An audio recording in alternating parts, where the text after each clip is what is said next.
এক হুকুম জারি করলেন যে সমগ্র রোম সাম্রাজ্যের লোক গণনা করা হবে। সিরিয়ার শাসনকর্তা কুরিনিয়ের সময় এটিই ছিল প্রথম লোক গণনা। আর নাম তালিকাভুক্তির জন্য প্রত্যেকেই নিজের নিজের নগরে গেল। জোসেফও দাউদের কুল ও বংশজাত পুরুষ হিসেবে গালিলের নাসরত নগর থেকে ইহুদিয়ার অন্তর্গত দাউদের নগর বেথলেহেমের উদ্দেশ্যে যাত্রা করলেন। তিনি তার বাগদত্তাবধূ মরিয়মকে নিয়ে সেখানে নাম তালিকাভুক্তির জন্য গেলেন। মরিয়ম তখন সন্তানের জন্মের প্রতীক্ষায় ছিলেন।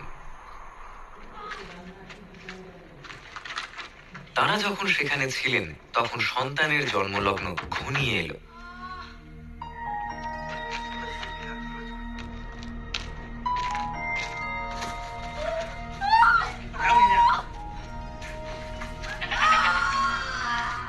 মরিয়ম তার প্রথম সন্তান এক পুত্রের জন্ম দিলেন।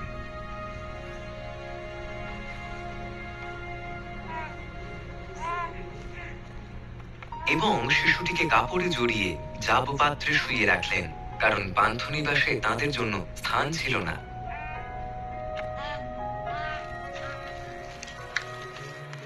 নিকটবর্তী মাঠে কয়েকজন মেষপালক অবস্থিতি করছিল।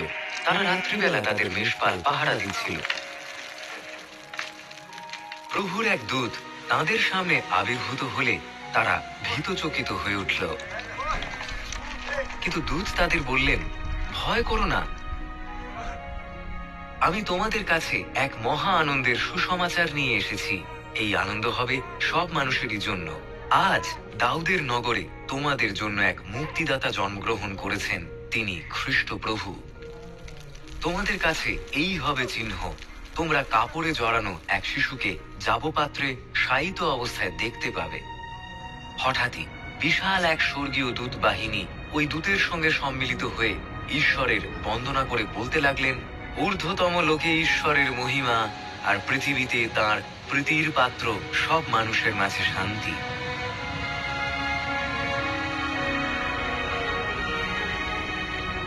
স্বর্গদূতেরা মেষপালকদের ছেড়ে স্বর্গে ফিরে গেল। তারা পরস্পর বলাবলি করলো, চলো, প্রভু আমাদের যে ঘটনার কথা জানালেন আমরা বেথলেহেমে গিয়ে তা দেখে আসি। তারা দ্রুত সেখানে গিয়ে মরিয়ম, জোসেফ ও জাবপাত্রের শায়িত শিশুটিকে দেখতে পেল। তারা শিশুটিকে দর্শন করার পর তার সম্পর্কে যে কথা বলা হয়েছিল সেই কথা চারদিকে ছড়িয়ে দিল। যারা মেষপালকদের এই কথা শুনল তারা সবাই হতচকিত হলো। কিন্তু মরিয়ম এসব বিষয় তার হৃদয়ের মধ্যে সঞ্চয় করে রাখলেন আর এ নিয়ে চিন্তা করে গেলেন। যেমন তাদের সদ্য বলা হয়েছিল তেমনি সব দেখে শুনে মেষপালকেরা ঈশ্বরের গৌরব ও বন্দনা করতে করতে ফিরে গেল। অষ্টম দিনে তাঁর ত্বকচ্ছেদের সময় তার নাম রাখা হলো যিশু। গর্ভে আগমনের পূর্বেই স্বর্গদূত তাঁর এই নাম দিয়েছিলেন।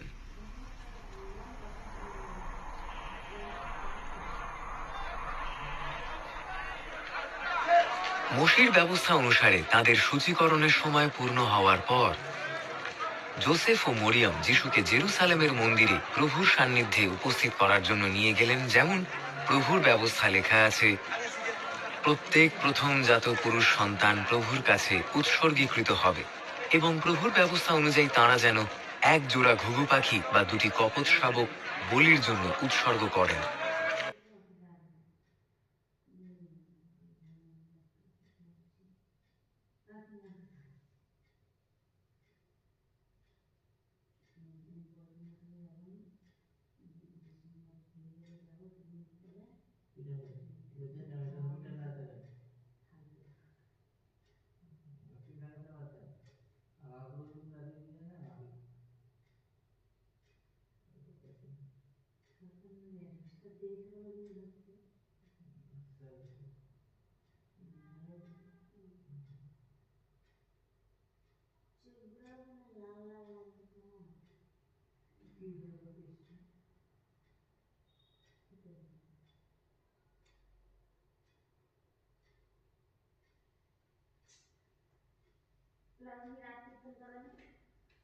রাতে না গেলে হবে এটা, না হবে না, আমি এটা করা শেষ হয়ে যাবো।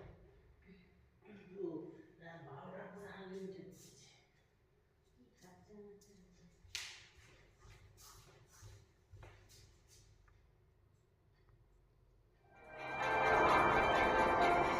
সেই সময়